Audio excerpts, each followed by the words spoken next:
सफ़र जारी रखिए, इम्तहान अभी बाकी है। सफ़र जारी रखिए, इम्तहान अभी बाकी है। अभी तो कुछ ही नाम हुआ है मेरे दोस्त आपका, अभी आपकी पूरी पहचान बाकी है, पूरी पहचान बाकी है। जय हिंद दोस्तों, वेलकम टू आर्ट्स क्लासेस। कैसे हैं आप सभी? आई होप आप लोग अच्छे होंगे और आपकी पढ़ाई अच्छे ढंग से चल रही होगी। दोस्तों 2020 सीरीज़ के अंतर्गत आज दोस्तों हम लोग करने वाले हैं वीडियो नंबर 4, जिसमें हम लोग डिस्कस करने वाले हैं दोस्तों वर्ब के काइंड्स के बारे में। इससे पहले दोस्तों हमने पिछले 3 वीडियो में दोस्तों इंपरेटिव सेंटेंस को, मेन वर्ब को कैसे लर्न करें, हेल्पिंग वर्ब को कैसे लर्न करें, हमने ऑलरेडी डिस्कस कर लिया है। ये दोनों वीडियोस को आपने नहीं देखा है तो डिस्क्रिप्शन बॉक्स में दोस्तों उसका लिंक है, जाकर उसको आप वहाँ से वॉच कर सकते हैं। और हाँ दोस्तों, वीडियो आपको कैसी लग रही है कमेंट सेक्शन में बताना ना भूलें। तो देर न करते हम लोग वीडियो को स्टार्ट करते हैं। ध्यान से देखिएगा दोस्तों, लिखा हुआ जो ऊपर टॉपिक आज का दोस्तों क्या है कि वर्ब काइंड्स। क्या? वर्ब काइंड्स कोई सबसे आसान तरीके से कैसे याद करें। हाँ दोस्तों, जैसे आपसे पूछ दिया गया कि वर्ब के कितने प्रकार होते हैं तो थोड़ा सा कन्फ्यूजन हो जाता है। यदि हमें पता भी है कि नहीं वर्ब के कितने काइंड्स होते हैं तो प्रॉब्लम ये हो जाती है कि हम कौन सा नाम बताएं। हमारे पास बहुत सारे नाम होते हैं वर्ब के काइंड्स के, लेकिन आज आपका डाउट क्लियर होने वाला है तो वीडियो को बिना स्किप किए अंत तक जरूर देखिएगा। देखिए दोस्तों, आज हम डिस्कस करते हैं। पहला जो दोस्तों यहाँ पे लिखा हुआ है क्या कि वर्ब मीन्स, इसकी हिंदी क्या होती है? क्रिया। तो वर्ब को हम ऐसे डिफाइन कर सकते हैं दोस्तों कि सेंटेंस का सबसे महत्वपूर्ण भाग होता है। यदि वर्ब को हम सेंटेंस में ना लिखें, यदि वर्ब को हम सेंटेंस में ना लिखें तो सेंटेंस हमारा बन ही नहीं पाता है। तो सबसे हम कहें कि बैकबोन होता है सेंटेंस का, तो ये गलत नहीं होगा। तो वर्ब की हिंदी दोस्तों क्या होती है? क्रिया। वर्ब मीन्स की हिंदी क्या होती है? क्रिया। ये सेंटेंस का सबसे अति महत्वपूर्ण भाग होता है, पार्ट होता है दोस्तों, शब्द होता है। और दोस्तों यदि हम बात करें वर्ब की तो वर्ब किसी भी सेंटेंस में सेंटेंस के एक्शन को, उसके पोजीशन को या फिर उसकी स्टेट को दोस्तों शो करता है। तो आइए स्टार्ट करते हैं। अब वर्ब को दोस्तों 2 पार्ट में डिवाइड किया गया है। जो पहला पार्ट है दोस्तों आप देख पा रहे होंगे, जो पहला पार्ट यहाँ पर है ऑर्डिनरी वर्ब, और जो दूसरा पार्ट है दोस्तों वो क्या है? Auxiliary verb. ध्यान से देखिएगा, जो पहला पार्ट आपका क्या, उसका नाम क्या है? ऑर्डिनरी वर्ब, और दूसरा क्या है?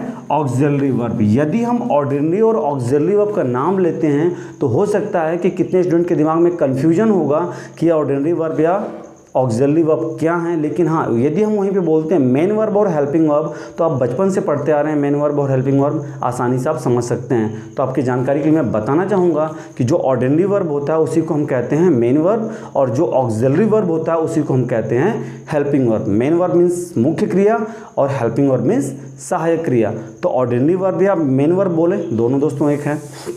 इसके बाद बात करें ऑक्सिलरी वर्ब की, तो ऑक्सिलरी वर्ब हेल्पिंग वर्ब दोनों एक हैं। तो देखिएगा दोस्तों ध्यान से कि जब ग्रामरियन ने सेंटेंस को डिस्क्राइब किया होगा, बताया होगा उसके बारे में, तो उन्होंने उस सेंटेंस का बैलेंस भी देखा होगा। तो जब हम बात करेंगे कि हम ऑर्डिनरी वर्ब या फिर मेन वर्ब को जब हम डिवाइड करेंगे तो कैसे डिवाइड होंगे, ज़रा ध्यान दीजिएगा। यहाँ पर हमने लिखा सब्जेक्ट, वर्ब और ऑब्जेक्ट, ठीक है। तो ये जो वर्ब लिखी गई है दोस्तों, ये जो वर्ब लिखी गई है, ये वर्ब आपकी हेल्पिंग वर्ब भी हो सकती है और मेन वर्ब भी हो सकती है। दोस्तों वीडियो को बिना स्किप के अंत तक जरूर देखिए, बीच में स्किप करेंगे तो आप समझ नहीं पाएंगे। ध्यान से देखिएगा। अब इस वर्ब का बैलेंस इस सब्जेक्ट के साथ और इस वर्ब का बैलेंस इस ऑब्जेक्ट के साथ होना जरूरी है। तो सबसे पहले हम डिवाइड करते हैं दोस्तों मेन वर्ब की। मेन वर्ब के बारे में थोड़ा सा बात कर लें दोस्तों।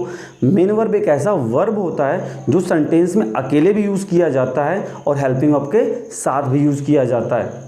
तो इसका जो बैलेंस है दोस्तों, जो मेन वर्ब का जो बैलेंस है वो दोनों के साथ होना चाहिए, सब्जेक्ट के साथ भी और ऑब्जेक्ट के साथ भी, ठीक है। तो आइए हम लोग ज़रा देखते हैं।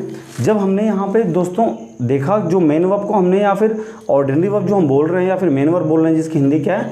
मुख्य क्रिया। जब इसको हमने डिवाइड किया 2 पार्ट में, तो देखिए 2 पार्ट में डिवाइड हुए। फर्स्ट नाम क्या है दोस्तों? फाइनाइट वर्ब, और दूसरा है दोस्तों नॉन फाइनाइट वर्ब। अब प्रॉब्लम यहाँ पे क्या है कि हम फाइनाइट वर्ब को कैसे समझें और नॉन फाइनाइट को कैसे समझें। तो हमने आपको बताया पहले यहाँ पे कि पहले हम वर्ब का बैलेंस किसके साथ देखेंगे? सब्जेक्ट के साथ। तो फाइनाइट वर्ब ये वर्ब समझिएगा कि वे वर्ब जो सेंटेंस में सब्जेक्ट के अनुसार आती हैं। अब सब्जेक्ट के अनुसार आने का मतलब क्या हो गया कि सब्जेक्ट आपके 2 टाइप्स के होते हैं, एक सिंगुलर सब्जेक्ट होता है और दूसरा प्लूरल सब्जेक्ट होता है। तो यदि सेंटेंस में आपने सब्जेक्ट यदि सिंगुलर यूज किया हुआ है और वर्ब भी सिंगुलर है, अर्थात सब्जेक्ट के अकॉर्डिंग है तो कहीं ना कहीं वो फाइनाइट वर्ब है। यदि आपने सब्जेक्ट प्लूरल यूज़ किया और आपने वर्ब भी प्लूरल यूज़ किया है तो कहीं ना कहीं वो जो प्लूरल वर्ब है वो सब्जेक्ट के अकॉर्डिंग है, इसलिए हम उस वर्ब को भी फाइनाइट वर्ब कहेंगे।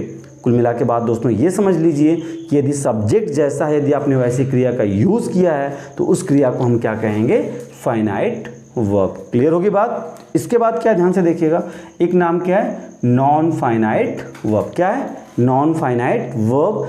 अब ऐसी क्रिया जो सेंटेंस में सब्जेक्ट के अनुसार यूज़ नहीं की जाती है, अर्थात उनका सब्जेक्ट से कोई लेना देना नहीं होता है, सब्जेक्ट कैसा है तो हमें कैसे आना है, ऐसा कुछ नहीं होता है दोस्तों। उनको हम कहते हैं नॉन फाइनाइट वर्ब, जिनके 3 पार्ट होते हैं। पहला जिरंड होता है दोस्तों, दूसरा इन्फिनेटिव होता है और तीसरा पार्टिसिपल होता है। पहला क्या, जिरंड, दूसरा इन्फिनेटिव और तीसरा पार्टिसिपल। तो ये जो दोस्तों यदि आपसे कह दिया जाए कि मेन वर्ब को कितने पार्ट में डिवाइड किया जाता है तो आपका आंसर होगा 2 पार्ट्स में। कितने पार्ट में, 2 पार्ट्स में डिवाइड किया जाता है, जिसका नाम क्या है, फाइनाइट वर्ब और नॉन फाइनाइट वर्ब। ऐसी क्रिया जो सेंटेंस में सब्जेक्ट के अनुसार यूज़ की जाती है उसको हम कहते हैं फाइनाइट वर्ब, और ऐसी क्रिया जो सेंटेंस में सब्जेक्ट के अनुसार यूज़ नहीं की जाती है उसे हम कहते हैं नॉन फाइनाइट वर्ब, जिनके 3 पार्ट्स हैं। पहला पार्ट है जिरंड, दूसरा इन्फिनेटिव और तीसरा पार्टिसिपल। हाँ, एक बात और दोस्तों, यहाँ पे एक पॉइंट आप मेंशन कर सकते हैं। यदि आपसे पूछा गया कि सब्जेक्ट के अनुसार क्रिया कितने प्रकार की होती है तो आपका आंसर होगा कि सब्जेक्ट के अनुसार क्रिया 2 प्रकार की होती है। पहला होता है फाइनाइट वर्ब और दूसरा होता है नॉन फाइनाइट वर्ब। अब दोस्तों क्या है कि हम फाइनाइट वर्ब को भी डिवाइड करेंगे, क्योंकि अब हमें बैलेंस देखना है इस वर्ब का किसके साथ, ऑब्जेक्ट के साथ। तो ध्यान दीजिएगा दोस्तों, 2 पार्ट्स में हमने यदि डिवाइड किया हुआ है तो नाम क्या इनके हैं, ट्रांजिटिव वर्ब और इंट्रांजिटिव वर्ब। क्या, ट्रांजिटिव वर्ब और इंट्रांजिटिव वर्ब। तो ध्यान दीजिएगा, यहाँ पर हमने यदि ऑब्जेक्ट के अनुसार बोला है दोस्तों तो सेंटेंस में यदि आपने वर्ब को लिखा हुआ है और उस वर्ब के साथ ऑब्जेक्ट प्रेजेंट है, अर्थात वाक्य में यूज की गई ऐसी क्रिया जो अपने साथ ऑब्जेक्ट लेकर के आती है उसको हम कहते हैं ट्रांजिटिव वर्ब, और ऐसी क्रिया जिसके साथ ऑब्जेक्ट यूज़ नहीं किया जाता है उसे हम कहते हैं intransitive verb. I hope clear होगा दोस्तों। तो ये आपसे पूछ दिया जाए कि ऑब्जेक्ट के अनुसार क्रिया कितने प्रकार की होती है तो आपका आंसर होगा कि 2 प्रकार की होती है। पहला होता है ट्रांजिटिव वर्ब, दूसरा होता है इंट्रांजिटिव वर्ब। अर्थात ऐसी क्रिया जो अपने साथ ऑब्जेक्ट लेकर के आए वो ट्रांजिटिव वर्ब होती है, और जिसके साथ ऑब्जेक्ट का यूज़ नहीं किया जाता है वो होती है इंट्रांजिटिव वर्ब। तो आई होप दोस्तों आपका ये ऑर्डिनरी वर्ब अर्थात मेन वर्ब का कॉन्सेप्ट क्लियर हो गया होगा। अब हम लोग चलते हैं किसके ऊपर, auxiliary verb, that means helping verb के ऊपर। ठीक है, और हेल्पिंग वर्ब की क्या दोस्तों हिंदी है, सहायक क्रिया। तो एक बात हमेशा याद रखिएगा कि जैसे मैंने मेन वर्ब के लिए कहा तो मेन वर्ब के लिए मैंने ये कहा कि आप सेंटेंस में उसके साथ हेल्पिंग वर्ब यूज़ कर भी सकते हैं और नहीं भी कर सकते हैं। लेकिन यदि आपने सेंटेंस में auxiliary verb that means helping verb का यूज़ किया है तो 100% कन्फर्म है कि उस सेंटेंस में मेन वर्ब भी होगा। फिर से सुनिएगा ध्यान से, यदि आपने सेंटेंस में हेल्पिंग वर्ब का यूज़ किया हुआ है तो उस सेंटेंस में निश्चित तौर से दोस्तों मेन वर्ब का यूज़ किया जाएगा। ठीक है, अब इस ऑक्सिलरी वर्ब को या फिर हेल्पिंग वर्ब को 2 पार्ट्स में डिवाइड किया गया है। पहला जो नाम है दोस्तों क्या है, प्राइमरी ऑक्सिलरी वर्ब, और दूसरा क्या है दोस्तों, मॉडल ऑक्सिलरी वर्ब। पहला क्या है, प्राइमरी ऑक्सिलरी वर्ब, दूसरा क्या है, model auxiliary verb. Primary auxiliary दोस्तों यहाँ पे क्या है, अब सहायक क्रिया होने के बावजूद, ध्यान से देखिएगा, सहायक क्रिया होने के बावजूद भी सहायक क्रिया को भी 2 पार्ट में डिवाइड किया गया है। तो जो प्राइमरी ऑक्सिलरी दोस्तों हैं, ये जो प्राइमरी ऑक्सिलरी हैं ये 2 तरह से काम करते हैं। एक मेन वर्ब की तरह भी काम करते हैं और एक हेल्पिंग वर्ब की तरह भी काम करते हैं। जो प्राइमरी ऑक्सिलरी की बात है तो प्राइमरी ऑक्सिलरी को भी 3 पार्ट में डिवाइड किया गया। पहला बी फॉर्म, दूसरा डू फॉर्म और तीसरा हैव फॉर्म। अब इनकी कंडीशन क्या है दोस्तों कि ये हेल्पिंग वर्ब की तरह भी यूज़ किए जाते हैं और मेन वर्ब की तरह भी यूज़ किए जाते हैं। जब हम प्राइमरी ऑक्सिलरी का यूज़ सेंटेंस में अकेले करते हैं तो ये मेन वर्ब होते हैं, और जब किसी मेन वर्ब के साथ करते हैं तो ये हेल्पिंग वर्ब हो जाते हैं। तो ये 3 पार्ट कौन कौन है दोस्तों, पहला बी फॉर्म, दूसरा डू फॉर्म, तीसरा हैव फॉर्म। बी फॉर्म में कौन है, is, am, are, was, were. Do form में डू, डज, डिड, और हैव फॉर्म में हैज, हैव, हैड। क्लियर होगी बात। अब इसके बाद हम मॉडल ऑक्सिलरी की बात करें दोस्तों, तो इन मॉडल्स को हम मॉडल्स क्यों कहते हैं, इसलिए कहते हैं दोस्तों कि इनका जो यूज़ है एक से अधिक अर्थों में किया जाता है। मॉडल जो वर्ब्स होती हैं वो हेल्पिंग वर्ब की तरह यूज़ की जाती हैं, हेल्पिंग वर्ब होती नहीं है, क्योंकि मॉडल्स का जो यूज़ है एक से अधिक अर्थों में किया जाता है, मोर देन सेंसेज में किया जाता है। इनके नाम जरा हम देख लें दोस्तों। Can, may, will, shall, could, might, would, should, must, ought to, use to, need and dare. ठीक है, फिर से देखिएगा, can, may, will, shall, could, might, would, should, must, ought to, use to, need और डेयर। एक बार फिर से रिपीट कर रहा हूँ, can, may, will, shall, could, might, should, would, must, ought to, use to, need, dare. ठीक है, ये दोस्तों इतनी आपकी कौन सी हैं, मॉडल एक्सिलरी वर्ब हैं। इनकी टोटल संख्या दोस्तों कितनी है, 13। और ये जो प्राइमरी एक्सिलरी हैं इनकी टोटल संख्या दोस्तों कितनी है, 11। और ये टोटल दोस्तों मिलके हो जाते हैं आपके 24। ठीक है, और इन 24 को हम दोस्तों कहते हैं कि 24 फ्रेंड्स ऑफ नॉट।